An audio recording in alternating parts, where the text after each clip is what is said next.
Step into the eastern woodlands in 1640, and the first thing you notice isn't the majesty of the ancient pines, it is the silence, not the peaceful quiet of a nature documentary, but the heavy, suffocating stillness of a room where someone has just been murdered. The air smells of charred hickory and damp earth, but beneath it there is the metallic tang of dried blood and the acrid bite of spent black powder. You've been sold a story of the North American interior as a vast, untouched Eden, a place where people lived in stagnant harmony with the trees until European arrival broke the spell. It is a comfortable narrative, but it treats indigenous people as characters in a fable rather than what they actually were: master strategists, high-performance warriors, and cold-eyed geopoliticists. The woods were a chessboard, and by the mid-16th century, one side decided to flip the table. They were the Haudenosaunee, the 5 nations of the Iroquois. They didn't just fight, they industrialized the hunt and weaponized grief. Long before the first Dutch trader stepped into the Hudson Valley, the Haudenosaunee had solved the most difficult problem of human organization by synchronizing their violence. While other tribal groups operated as loose collections of villages, the Iroquois were a unified political machine. The Mohawk, Oneida, Onondaga, Cayuga, and Seneca operated under a single constitutional framework, the Great Law of Peace. But do not mistake peace for pacifism. This was a non-aggression pact between the 5 fingers so they could strike together as a single devastating fist. By the 1630s, this fist was looking for a target, driven by the strategic currency of the beaver pelt. To the Europeans, the pelt was a luxury commodity. To the Iroquois, it was the only way to acquire metal kettles, steel knives, and most importantly, the flintlock musket. While the French tried to keep firearms out of the hands of their Huron allies, the Dutch at Fort Orange happily traded lead and powder for fur. The Iroquois realized that if they could control the flow of fur from the Great Lakes to the Atlantic, they would become the supreme power on the continent. The math was simple. To get the guns, they needed pelts. To get the pelts, they had to take the hunting grounds of their neighbors and erase every rival confederacy from the map. There is a visceral reality to Iroquois warfare, known as the Morning War. Ravaged by smallpox and measles, Seneca villages saw half their populations vanish in a single season. This was a catastrophic failure of the labor force and military framework. The Iroquois response was to mourn with raids. When a clan matriarch lost a child, she demanded a replacement, presenting warriors with a belt of wampum and a command to bring back human capital. If you were a captured Huron or Erie warrior, you were marched back, subjected to ritual torture to break your connection to your old life, and then adopted into the family. You were given the name, clothes, and seat of the deceased. You ceased to be a Huron. You became a Seneca. This demographic blitzkrieg allowed the Iroquois to physically absorb their enemies to keep their own numbers from crashing. By the 1648, small-scale raids evolved into total somatic liquidation of their primary rival, the Wendat Huron Confederacy. In the deep sub-zero cold of the 1649 winter, over 1,000 Mohawk and Seneca warriors moved north on snowshoes. This was a high-speed kinetic strike when war was supposed to be impossible. They hit the Wendat villages while they slept, burning longhouses and executing leadership. A nation of 30,000 people collapsed in weeks. In the following years, the Neutral and the Erie were similarly erased. By 1655, the Iroquois had created a dead zone of hundreds of miles around their territory, a buffer of empty woods where no one dared hunt without permission.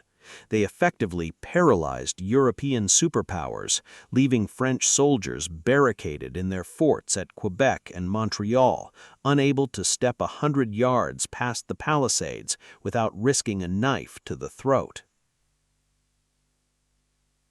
while the Iroquois mastered the dark woods, a completely different engine of destruction was taking shape on the southern plains. If you look at the map of North America in the 18th century, the Spanish crown believed that power was derived from mass, dragging timber and limestone across deserts to build massive static presidios. They were catastrophically wrong. Weight is a liability in the American interior.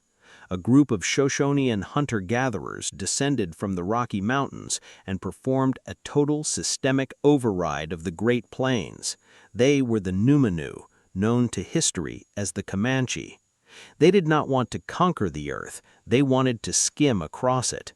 Before the year 1680, human experience on the southern plains was defined by crushing friction.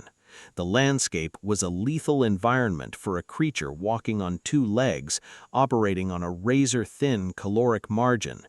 Then came the Pueblo Revolt of 1680, which released thousands of Spanish horses into the wild. When the Comanche encountered the horse, they recognized it as a living refinery capable of converting the infinite sea of useless prairie grass into high-octane kinetic energy. By mastering the horse, the Comanche executed a total upgrade of their civilization, transforming into a mounted economy of surplus. This mastery granted them the ultimate strategic advantage of terrain bypass. Chained to supply lines and roads, the Spanish military could not follow the Comanche across hundreds of miles of barren, waterless desert. The Comanche had zero interest in agriculture or cities, which they viewed as fixed points of failure. Instead, they looked at Spanish settlements as living warehouses. Why farm when you can simply harvest the farmers? Under the bright guiding light of the autumn Comanche moon, hundreds of warriors would ride south, bypass the heavy stone presidios, and strike ranches with surgical precision to round up thousands of horses, mules, and cattle. To enforce this system of taxation and terror, the Comanche developed a fluid, high-speed method of warfare that rendered traditional European military tactics completely obsolete.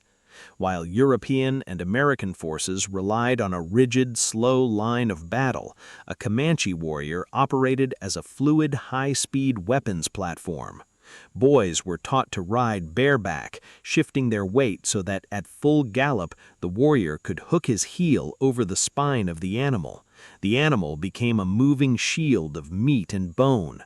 From under the neck of the horse, the warrior unleashed a devastating payload using a short bow engineered from Osage orange wood and backed with animal sinew. The kinetic force of the galloping horse was added directly to the 70-pound draw weight of the bow, driving iron-tipped arrows completely through a massive bison's ribcage where the thick leather armor of a Spanish dragoon. A skilled Comanche could fire 20 arrows accurately in the time it took a Spanish soldier to load a single musket shot. Every high-performance engine possesses a fatal flaw, and the Comanche machine was incredibly brittle. Their technological supremacy was an illusion built on foreign supply lines for gunpowder and lead, and their empire required a staggering biomass of over 200,000 equines. In the post-Civil War era, the United States Army changed its strategy from fighting the riders to liquidating the resources. It was a calculated act of systemic starvation. By sanctioning the industrial slaughter of the buffalo, the government hit the Comanche's caloric balance at absolute zero. The final blow came in September 1874 at Palo Duro Canyon. Colonel Ranald Mackenzie launched a surprise attack, but instead of chasing a body count, he captured and systematically shot over 1,000 Comanche horses.